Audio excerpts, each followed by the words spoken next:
Good morning. Good morning. My name is Greg Moreland, and happy Solar Eclipse Day. I'm the Pennsylvania State Director for the National Federation of Independent Business here in Pennsylvania, representing about 13,000 small independent businesses here in the Commonwealth and about 300,000 nationwide.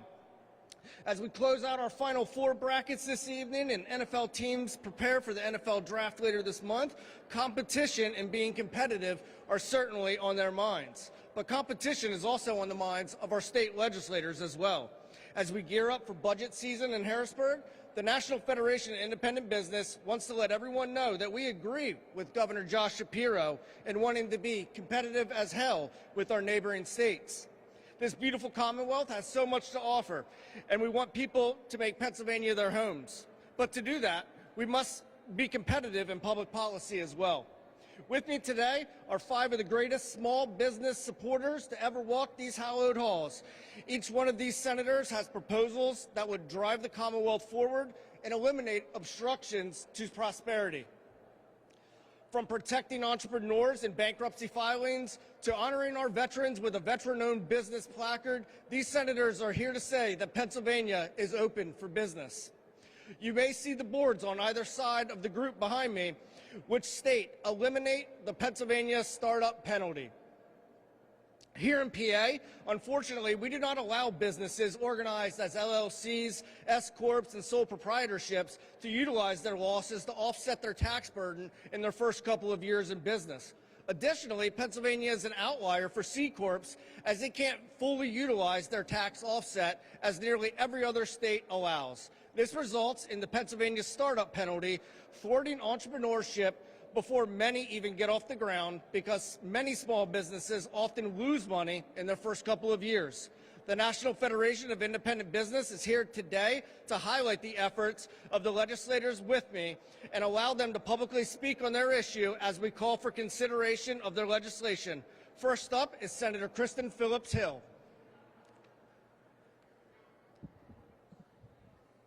Thank you, Greg. I appreciate that invitation. Let's start that over again. Thank you, Greg. I appreciate the invitation and the introduction, and I want to thank NFIB for their continued advocacy on behalf of small businesses all across this Commonwealth. It is great to join you this morning, and as a legislator who has been working on the issue of permitting reform for a few sessions, this is the most momentum that I have seen behind this issue. Unfortunately, it took a global pandemic for us to finally see that permitting and licensing delays affect everyone. Today, you're going to hear from small business champions, the people from Pennsylvania. They're going to talk to you about our local job creators and the people who are trying to hire Pennsylvanians to fill vacant positions. During the pandemic, I heard from my neighbors, the folks who needed a professional certificate or a license from the state in order to perform their jobs. They were nurses, teachers, doctors, realtors, cosmetologists, barbers. The list is endless. And what was also endless was their wait time to get the certification from the state that they needed. Instead of being able to log in to see where their license was, they'd have to call our district office to get a status update. Sometimes the agency was so overwhelmed, it would take days just to get a reply, just to see where that license was in the process. These people needed their job that day. They couldn't wait for days or weeks to get an answer from their state government. I had several teachers who couldn't get their certificate in time, and they ended up leaving to teach in Maryland during the pandemic. I had the same issues with doctors and nurses who were thrown onto the front lines only to be told, well, you're going to have to wait. Maybe you can clean a supply closet while the state gets their act together to issue you your certification. Most recently, I had a friend and a neighbor leave the state because of the challenges with his business to expand here in the Commonwealth. Because in the time that it would take him to get a permit from DEP here in Pennsylvania, he could go from start to finish with a completed building open for business in West Virginia. I think all of these issues created the perfect storm, and it's why we have bipartisan support for such an initiative. Fixing the permitting and licensing processes, it has built a bridge to constituencies and organizations that have not traditionally worked with one another. And why do we see these groups joining forces? It's because it just makes sense. Even Governor Shapiro has stated that he wants to tackle this issue. He's done it, and he's seen the success. Case in point. In case you haven't heard, there was a bridge collapse in Philadelphia along I-95. He helped expedite the permitting process, and that temporary fix was in place within days. The I-95 bridge collapse and rebuild should not be the lone outlier. I have infrastructure projects, home in York County, that have stretched out for years. Why not take some of the things that we have become accustomed to in our everyday lives, like we have with an Amazon order or maybe a DoorDash delivery, and apply it to permits within state government? Let me be clear. We have a rare and unique opportunity to address this issue now. We have a Democratic governor demonstrating that cutting bureaucratic red tape works. You have Republicans and Democrats in the legislature constantly hearing from constituents about delays with permitting and professional licenses. And here we have a measure to fix it that the Senate approved last year in Senate Bill 350. Every legislator in the General Assembly can probably rattle off horror stories of our constituents who have called us as a last-ditch effort to shake a permit or a license loose because their state government was unresponsive. This should not be the norm in state government in 2024. Members with districts that border a neighboring state risk losing jobs, businesses, and their employees that they employ to Maryland or New Jersey or Ohio. The time is now to restore the promise of Pennsylvania. We can cut the red tape and we can roll out the red carpet. And again, I want to thank Greg, Melissa, and the NFIB for standing with us every step of the way to implement common sense and bipartisan permitting reform here in Pennsylvania. Our small businesses are the backbone of our economy, and we've seen time and time again that permitting delays can be a backbreaker for too many of our locally owned small businesses. So let's get Senate Bill 350 across that finish line because we cannot afford to wait. Thank you so much. And now it is my great honor to introduce my friend and colleague from Cumberland County, a veteran, a small business owner, and a dear friend, Senator Greg Rothman. Thank you, Senator. For many, starting and owning a business is the American dream. It takes hard work, grit, and determination, and it can take a while to turn a profit. In those first few years, it's not uncommon for new businesses to operate at a loss. A mentor of mine told me the first year you lose all your savings. The second year you might break even, and the third year is when you start making money. It's a model that takes place with all small businesses. And even larger businesses have even more of an investment in capital investment in the beginning. But the way that Pennsylvania treats business losses penalizes new businesses when they can least afford it. It is truly a startup penalty, and it makes it more difficult for new businesses to get off the ground, often closing their doors before they've ever had a chance to thrive, or choosing other states to start up in. We can do something about this by joining the 48 other states that treat entrepreneurs fairly. This legislation, SB 346, would eliminate Pennsylvania's startup penalty. A strong business community means greater economic opportunity for all. It's time to make Pennsylvania open to the American dream. Thank you. Oops, another small business owner.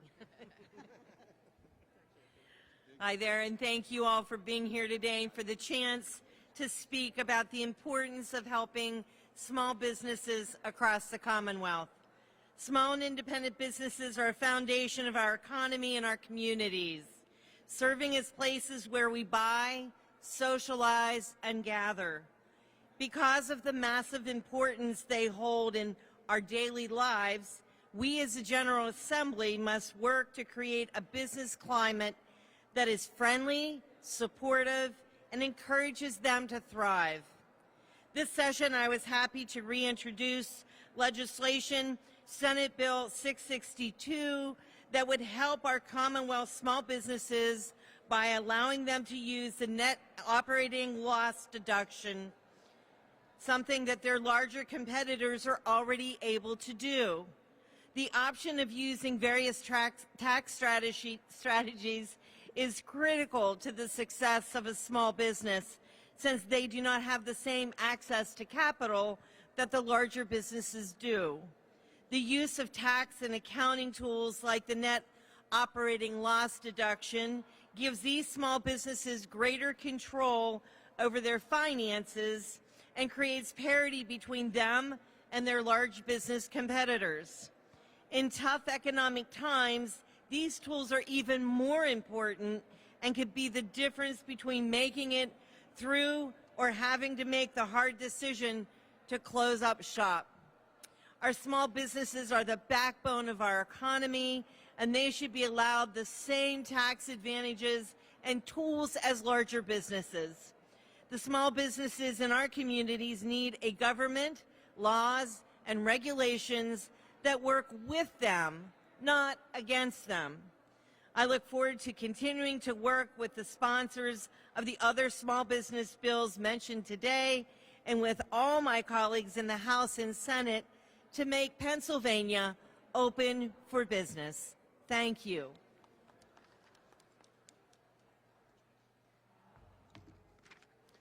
Good morning. It is a real privilege for me to be here with my colleagues, these champions of economic opportunity and champions of small business. And I just want to again emphasize the importance of this conversation that we're having here, putting policies in place that are going to enable us to build a stronger Pennsylvania where each and every resident has the opportunity to experience earned success and upward economic mobility here in Pennsylvania. To Kristin, thank you so much for your work on permitting reform.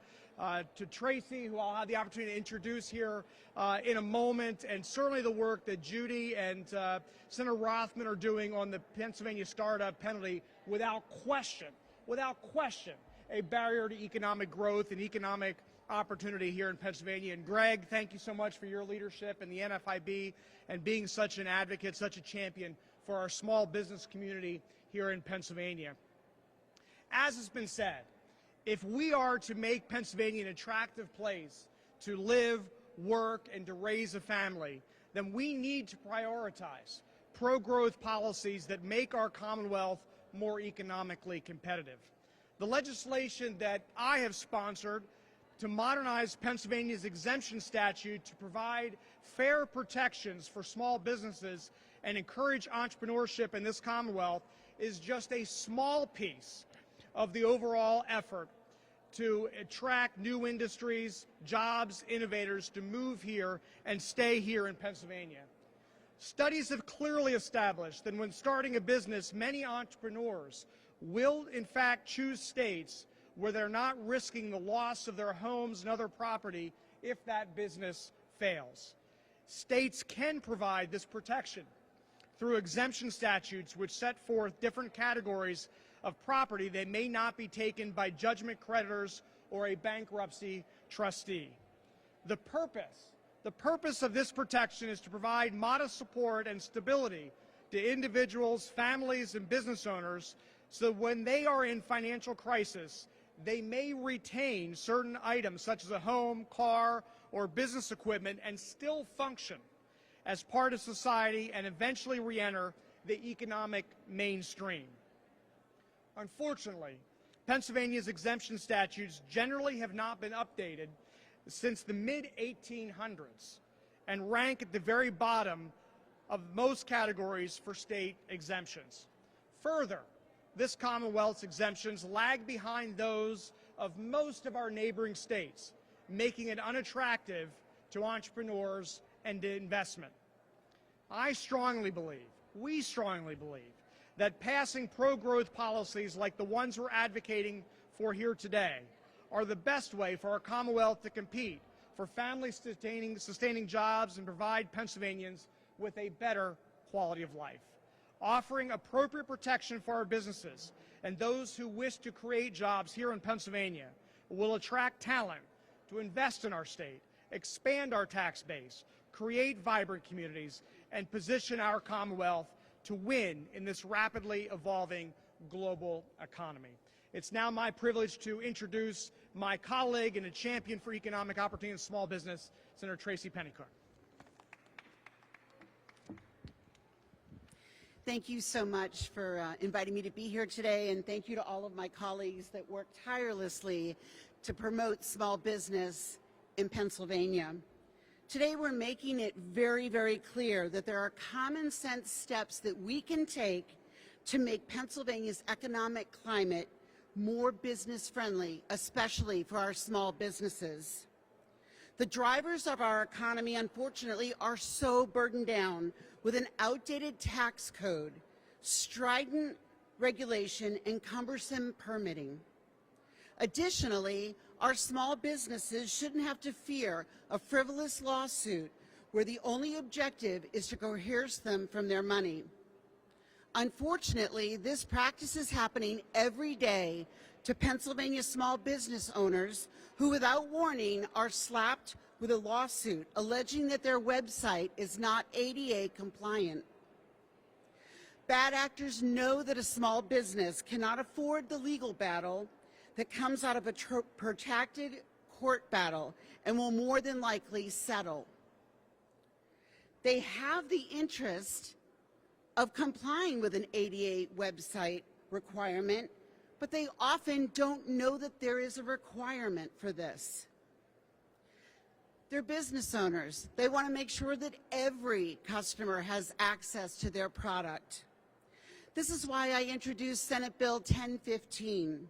It will ensure that businesses have a time frame to fix their website of any deficiencies that are brought to their attention before a lawsuit can be filed. This is just a common sense approach to business. You find a problem and you fix it. Our businesses, especially those that are owned by veterans, are asking for opportunities to build and create in Pennsylvania. I've introduced Senate Bill 884 to give veterans this opportunity and fair consideration that they deserve, which would once again require a veteran-owned small business to receive the Small Diverse Business designation. Under a recent policy change, a veteran-owned business can only receive the Small Diverse Business designation if they can prove they're part of another group's designation. By supporting these entrepreneurs, we can support those who have fearlessly answered the call of duty in service to our great nation. I am so proud to stand with my colleagues and with NFIB to advocate for these changes to create a better business climate and economy for all of Pennsylvania and the Commonwealth. Thank you, and back to you, Greg. I want to thank the senators that are here with me today for all of their thoughtful legislative proposals. These senators with me truly care about the economic development of the Commonwealth and have thoughtful proposals that will drive us forward, making us more competitive with our neighbors. The Commonwealth is a great place to live and work, but we should always strive to make it better. That is why NFIB is calling on the legislature to enact policies that allow our small businesses to prosper, starting with the proposals we have highlighted here today. Thank you to have all joined us and listened and tuned in. Thank you all very much.